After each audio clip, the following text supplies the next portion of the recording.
Hey book lovers, welcome back to Literately Elise. I'm Elise, and today we're going to talk about all the books that I've read in the second quarter of 2024.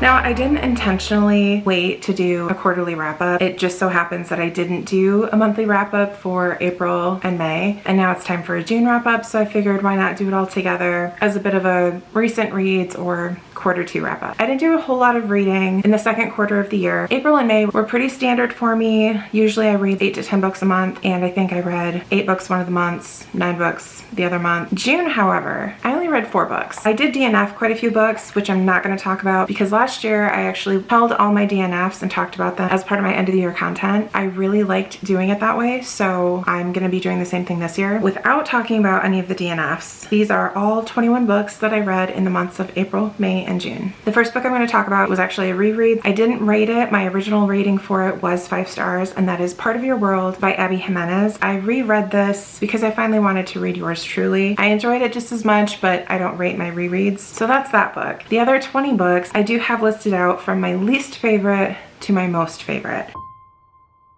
So my least favorite book that I read in quarter two was The Haunting of Velkwood by Gwendolyn Keist. I received this book as an e-arc from NetGalley. It's a horror. I've heard a lot of people talk about it being a grief horror. It's about these girls. They grew up in the same neighborhood, and one night they went somewhere, I can't even remember where. While they were gone, the people in the town disappeared. Now, present day, all these years later, somebody approaches the main character, and forgive me, I can't remember her name. They want to see if she can go back there to try to figure out what happened. The thing about the town is it's kind of protected under a paranormal dome of some kind. When you pass through this threshold, time doesn't make sense. So yeah, that's kind of the gist of the book. There is a lot about grief in this. It gave me a weird feeling. If you ever read a book and it kind of just makes you sick to your stomach, it's not necessarily because it's gory or anything like that, but just the overall vibe of the book. It did not sit well with me. I didn't enjoy it. It wasn't for me. It was 2 stars.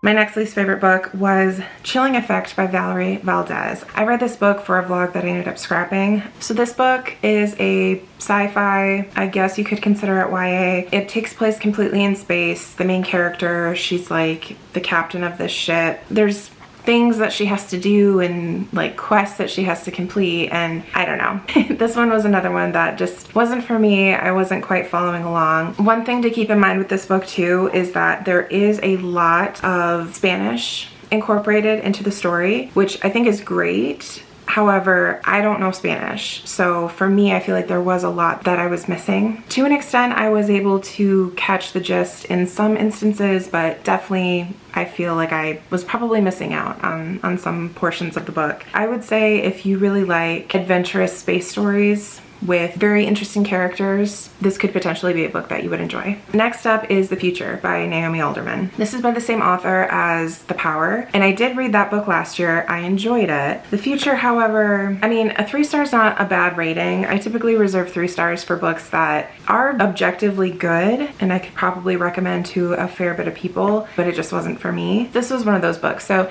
this is a sci-fi book, takes place in the future. There's a lot of discussion about being a survivalist, so there's some discussion about survivalist cults. There is a technology that is supposed to track impending doom.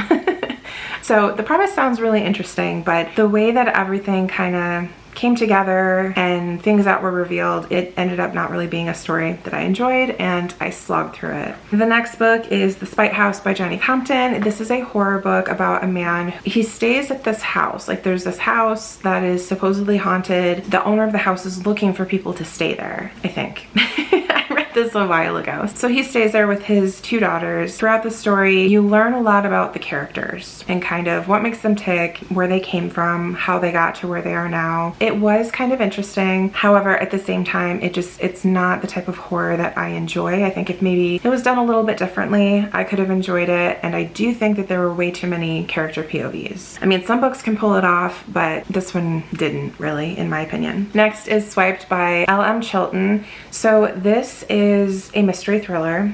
and the main character, Gwen, she's dating. She's using a dating app, and you know, she's swiping left, swiping right, going on dates with guys. Her best friend is getting married. What ends up happening is that Gwen finds out that not all, but quite a few of the men that she's been on dates with recently have been found dead. Clearly there is a serial killer out there going after her past dates. So she is trying to figure out why, and also go down the list of other people that she's gone on dates with to make sure that they're safe. The fact that I didn't enjoy this book was mostly on me. It is a bit of a crime mystery. So anytime there's a murder and then one of the main characters is a detective, I don't typically like books like that. I guess, you know, it is on me that I picked up this book knowing this, but one of the blurbs talked about it being as if Bridget Jones found herself in a Scream film. I don't agree with that. That's what excited me about this book, was that blurb, and I don't really think that that's accurate. It is definitely more along the lines of Finlay Donovan, so if you like the Finlay Donovan series, this could be a good one for you. I did like Finlay Donovan, at least the first book, more than I liked this one.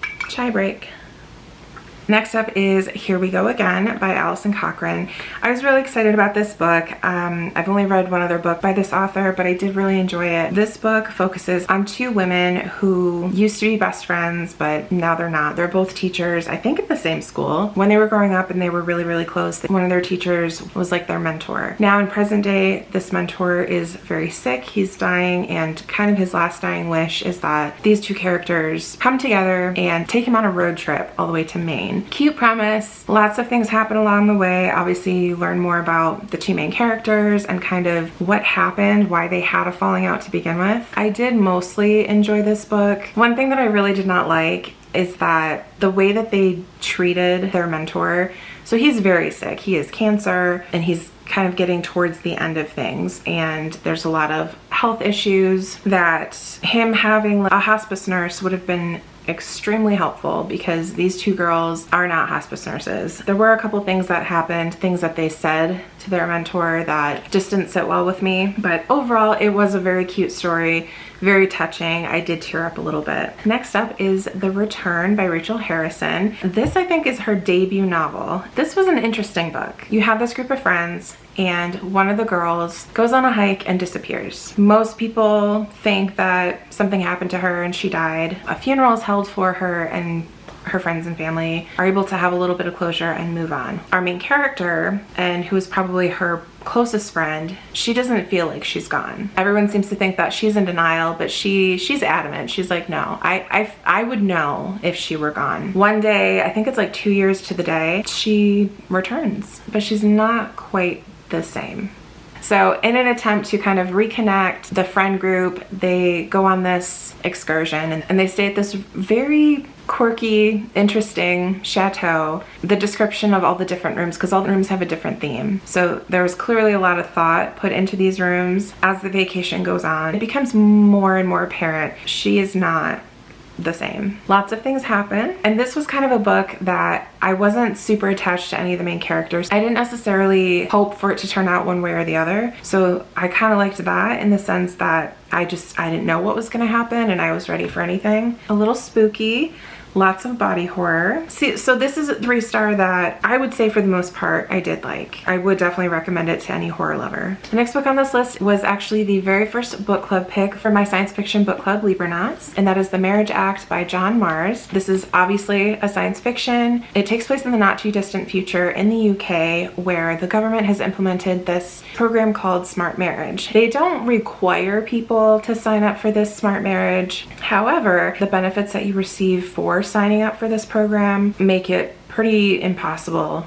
not to sign up. There's like huge tax breaks. You get access to better health care. The caveat to this is that you have to install audites into your home, and these are listening devices. At any moment could tune in to listen and gauge how you speak to your partner, the tone that's used and things that are said, and people listen to these recordings and determine, is your marriage in a good place or is it in trouble? And if it's in trouble, they can kickstart this leveling up process. You start at level 1 and then you can go to level 2, level 3. Level 1 is pretty much, instead of random drop-ins of the listening device, it's like constant recording, and you get little, if you have a smartwatch, you can get little notifications, like little reminders of how you can improve your marriage, basically.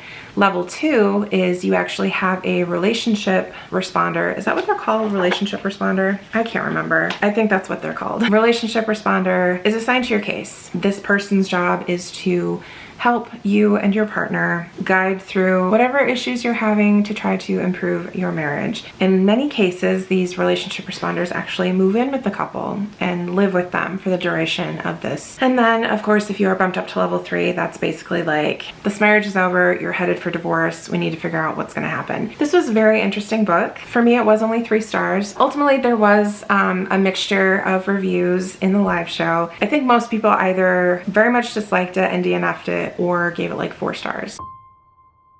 Next up is Bad Dolls by Rachel Harrison. This book is a collection of, I think, 4 different short stories. I don't fully remember what any of the stories are. I do remember that for the most part, I did enjoy them. I do recall that the first one I was so into, and then when it just ended, I was like, no, I want more.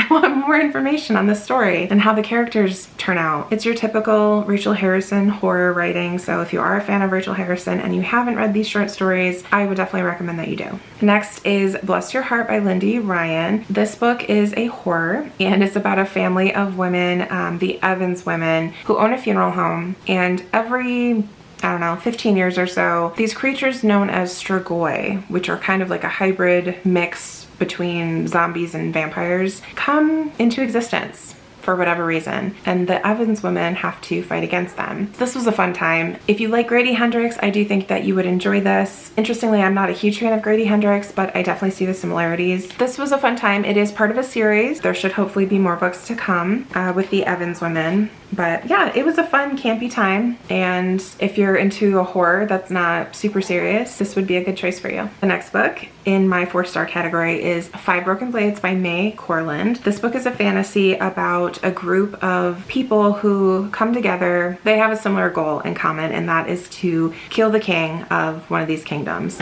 They all have their own reasonings for it. You learn about that along the way. This book is a little bit adventurous. There's poison maidens and assassins and spies, all sorts of characters. I did like the character work in this story. The ending was pretty amazing, and I am excited to read the next book because this one should also be part of a series. Really, my only complaint about this book is that there is a lot of romance in it, and I didn't feel like there needed to be, or at least not as much as there was, because there was quite a bit. But I wouldn't consider it spicy, but just the level of romance and people like falling in love with each other was just a little, it was like, you get to fall in love and you get to fall in love. It was like, oh my goodness, okay. The next 4-star read was Rebel Rising. This is the memoir of Rebel Wilson, who probably most famously played in Pitch Perfect. I enjoyed this. It was really kind of cool to get inside Rebel's head and what coming to Hollywood was like for her, especially because she was a plus-size individual. But I mean, honestly, I think that helped her stand out, especially in the comedy realm. I've seriously loved like every character that she's played. So yeah, it was just really cool to hear about her life and how her life has turned out. She is living like a fairy tale right now. She is so happy, and I am so happy for her. I enjoyed it. If you like memoirs and you're a fan of Rebel Wilson, definitely check out that book. The next 4-star read was Murder Road by Simone St. James. I read this book with Gwen for her Talk Bookish to Me podcast. I actually joined her on the podcast featured for this book. This book, I liked it. It's a paranormal horror mystery, which is pretty much all Simone St. James writes. It follows this married couple, this newly married couple. They are in Michigan and they're driving to this little lakeside cabin resort for their honeymoon. They get turned around and they end up driving down this road called Atticus Line. Also, this does take place in the 90s, so they're not using like Google Maps or anything. They're just reading off of a map. Anyways, they're driving down this road and they see this girl, and she's walking along the side of the road and she very obviously looks injured. So they stop to see if she's okay. She gets in the back and they try to take her to the hospital, where she ends up dying. They then are considered the prime suspects for what's being considered a murder, and they're forced to stay in town, and they end up staying with this woman. She's lived in the town for a long time and she kind of has like a bed and breakfast, and instead of sitting around waiting for the police to solve this and prove their innocence, April and Eddie kind of take matters into their own hands and start doing their own investigation. So interestingly, I did talk about earlier how if a book is like a crime mystery and there's a murder and some of the main characters are investigators or cops. That's not something I enjoy. It worked for me here. So I wouldn't say I'm a huge Simone St. James fan, but for this book in particular, I did enjoy it. I enjoyed the characters. I enjoyed the setting, although I mentioned this in the podcast that Gwen and I did, but I'm from Michigan. Like, I live in Michigan. Simone St. James is talking about the geography of the state, and there's a town that they end up going to, and she talks about it being like south, down by the border of Indiana, and this city in particular is a real city in Michigan, and it's nowhere near where she said it was, so that was a little irritating. Other than that, it was pretty enjoyable, and I had a fun time discussing this with Gwen. Bride by Ellie Hazelwood. This is a paranormal romance between a vampire and a werewolf. There's lots of politics involved. Like, there was a lot of world building, but it had more to do with the politics of the vampires versus the werewolves. And this marriage, it's an arranged marriage, and it's intended to, you know, bring together those two species. There's a mystery involved, which was pretty interesting. Couple twists and turns, which I enjoyed. Some interesting romance aspects, to say the least. But overall, I enjoyed it. It was a good time. Next is The End of October by Lawrence Wright. This is a science fiction book about a virus that breaks out and spreads across the entire world and pretty closely ends the world. So it follows this epidemiologist who's appointed by the WHO, the World Health Organization, to go to, I think it's somewhere in India or maybe Indonesia, I can't remember now, but he has to go there to investigate the virus, you know, take samples from some of the people that have passed away from it, to try to figure out, where did this come from? What can we do to slow the spread? I really enjoyed this book. It was very exciting to me. I love stuff like this. Like, this is my bread and butter. If you're a fan of the movies Outbreak or Contagion, then you'd probably really enjoy this book. There is one thing that I didn't like about this, and I can't really say too much without giving anything away, but where the story ended up going, I did not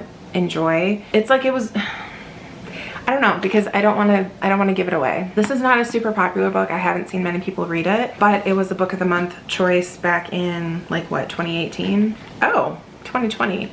Oh, that's right, because this book came out right around the time of the Panini. It was very interesting looking at the parallels of how the world changes in this book because of this virus, and how our world changed because of the virus that we experienced. Because obviously when something like this happens, it's not just the scientific part of it, it's also very, very much, how does it affect the government and international relations, and how does the world continue without structure? If you're a sciencey nerd like me and epidemiology interests you, then definitely check out this book. So next up is The Family Experiment by John Marrs. I did receive this as an e-arc from NetGalley. It's gotten too expensive for people to raise a family, so people are mostly choosing not to do so. But there's this tech company that's created this metaverse, this virtual reality that's super, super, super realistic, and it allows you to raise a virtual child. And kind of as a kickoff to this product, they decide to host a reality show called The Family Experiment. So they have various contestants. Most of them are couples. There is one man who is on there as a single father. They are given this VR baby, so they have to put on like their VR headset and their suit so that they have the most realistic experience possible, so that they can hear things, they can smell things, they can feel things. So when they're holding their child, it actually feels like they're holding their child. Because it is a reality show, there is ultimately supposed to be one winner. The show goes for the span of 9 months, and over that 9 months, these VR babies are to age up to the age of 18. The contestant that wins at the end, they either get to keep their VR baby, or, I say baby, but they'd be 18 at the time, or they would be given the funds to start their own family. Along the way, you learn so much about the contestants, and John Marrs is very good at creating characters that you do not like, that you do not root for because of the things that they've done. There's lots of things kind of thrown at you. Yeah, this one was action-packed and exciting. Couple complaints, one of which was usually John Marrs books completely blow my mind at the end, and this one didn't. I mean, there is a reveal that's, I'm sure, intended to be like, wow. It's not that I was expecting it, it just didn't surprise me, if that makes sense. That was one complaint. The other complaint that I had is that the way that these kids age up, it's like The Sims. Like, I thought they would just age more rapidly, throughout the 9 months. But no, they have like an update. So they go to bed as like a 2-year-old and they wake up as a 5-year-old. It's like, that part was weird for me. Overall, it was really good. It held my attention. I was excited to pick it back up and keep reading. The next 4-star read, this was another e-arc from NetGalley that I received, and that is One of Our Kind by Nicola Yoon. This story follows our main characters, and they're Black, and they choose to move to this town called Liberty. It's all Black people. There's nobody else of any other race. The police officers in the town, the teachers at the school, all your neighbors. At first, when they move here, it's like a sigh of relief. They have a young son. I think he's like 6 years old. The world that they lived in previously, there's a lot of police brutality, a lot of discrimination. This, to these characters, is just the most amazing thing. And they're super excited. They're super optimistic. Not long after they move to Liberty, Jasmine, she starts to notice things. Something's not quite right in Liberty. Jasmine is very involved in the Black Lives Matter movement, showing up to the protests and spreading awareness and fighting for justice. And so Jasmine is like flabbergasted, like, why don't these people care? So this book, it is very unsettling. It is difficult. I was very invested in the story. I really wanted to know